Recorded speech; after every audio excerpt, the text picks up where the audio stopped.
Afternoon, everyone. It is Monday, February the 6th, and you are looking at a live view of Falcon 9 awaiting its 8:32 p.m. Eastern Time launch from Space Launch Complex 40 at the Cape Canaveral Space Force Station. Hispasat is a Spanish satellite communications operator, and they provide connectivity solutions to the Americas, Europe, and North Africa. The Amazonas Nexus satellite that's flying today will serve as a replacement for the Amazonas 2 satellite and will cover North and South America, the North and South Atlantic corridors, as well as Greenland. We're going to have a bit more about the satellite a little bit later on in the webcast, but at T-minus 11 minutes, why don't we learn a little bit more about our launch vehicle, the Falcon 9. On land for future reuse. On your screen right now, you see today's landing target, our drone ship. Just read the instructions. Finally, we've got the transporter erector retraction that's coming up around the T-minus 4.5 minute mark. We pull away the transporter erector slightly from the vehicle. That's to provide clearance for Falcon 9 to lift off. And as we get to T-minus 0, it'll pull away further with ground hydraulic systems. Of transporter erector retract, you can see that the clamp arms have begun to open around the second stage, and we'll see here the transporter erector slowly pull away from the rocket. It'll pull away slightly, and then as we get to T-minus 0, we'll actually see it clear the way even further as Falcon 9 lifts off. The transporter erector and the first stage are attached to a launch mount at the base of the TE.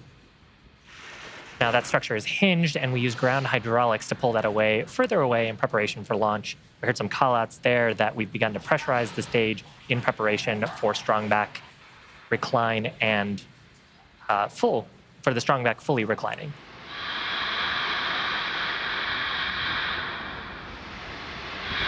Seconds.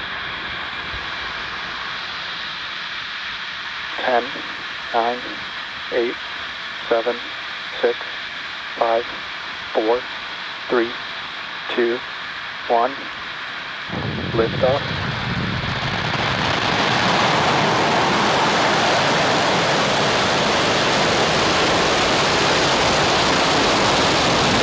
Stage 1 propulsion is nominal.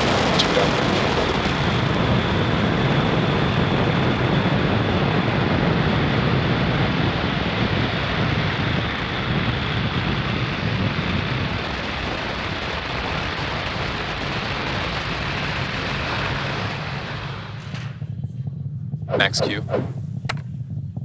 So with that, we are through the point of highest stresses on Falcon 9. Now, the next major milestone will be coming up at around the T+2 minute and 30 mark. That'll be main engine cutoff, followed by stage separation, and then SECO. MVAC engine chill. Excuse me, and second engine start number 1. Now, I talked a little bit earlier about the gravity turn. Part of the reason why we do that maneuver is to pick up velocity. A rocket has to go about 17,500 miles an hour horizontally in order to avoid being pulled back down to Earth. And that's why these next 3 events are pretty important. MECO is where we shut down all 9 of the Merlin 1D engines in preparation for stage separation. That's where the first and second stages will separate. And then we'll start up that Merlin vacuum engine on the second stage for second engine start number 1. It's ultimately the Merlin vacuum and the second stage that will carry the Amazonas Nexus satellite into orbit around our planet. So again, those 3 events coming up in just under 10 seconds. Main engine cutoff. Acquisition of signal Bermuda. Stage separation confirmed. MVAC ignition. Great views. On the left-hand side of your screen, we're looking up through the inner stage at the second stage. And we've got a view here on the right-hand side of our screen of the Merlin vacuum engine starting its burn. This burn will continue about until the T+8 minute mark. Next major milestone will be fairing separation on the second stage. That coming up at about T+3.5 minutes. Now that we are outside of most of the atmosphere, we don't need to carry the weight of those fairing halves, so we'll jettison them back to Earth for attempted recovery and reuse on a future mission.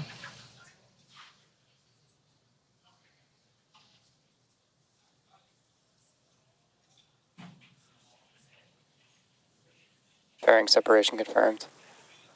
Great views from the top of the second stage. You can see that the fairings have separated. Once again, we'll be attempting to recover these fairing halves for use on a future mission with a recovery vessel named Bob.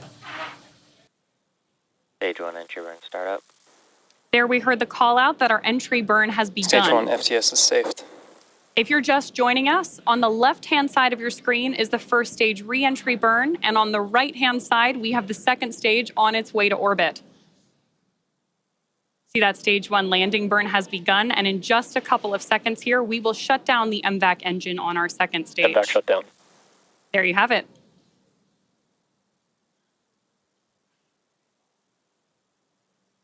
Now we're Stage 1 landing leg deploy. just awaiting confirmation of nominal orbital insertion for the second stage. Nominal orbit insertion. Good call-outs there. Stage 1 landing confirmed. And hopefully you heard it through the cheers in the Expected background. loss of signal, Cape Canaveral. That landing marks SpaceX's 170th recovery of an orbital class rocket. Payload separation confirmed.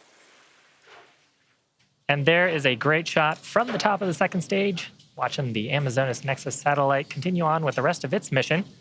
But that is going to end our webcast coverage for today. Acquisition of signal, Maldives. All of us here at SpaceX want to thank our customer Hispasat for entrusting us with today's mission. We also want to give a shout out to the Range and Federal Aviation Administration for supporting today's efforts. Today's launch concludes our 208th overall SpaceX mission to date and our 9th launch just this year. Thank you for tuning in. We'll see you again soon.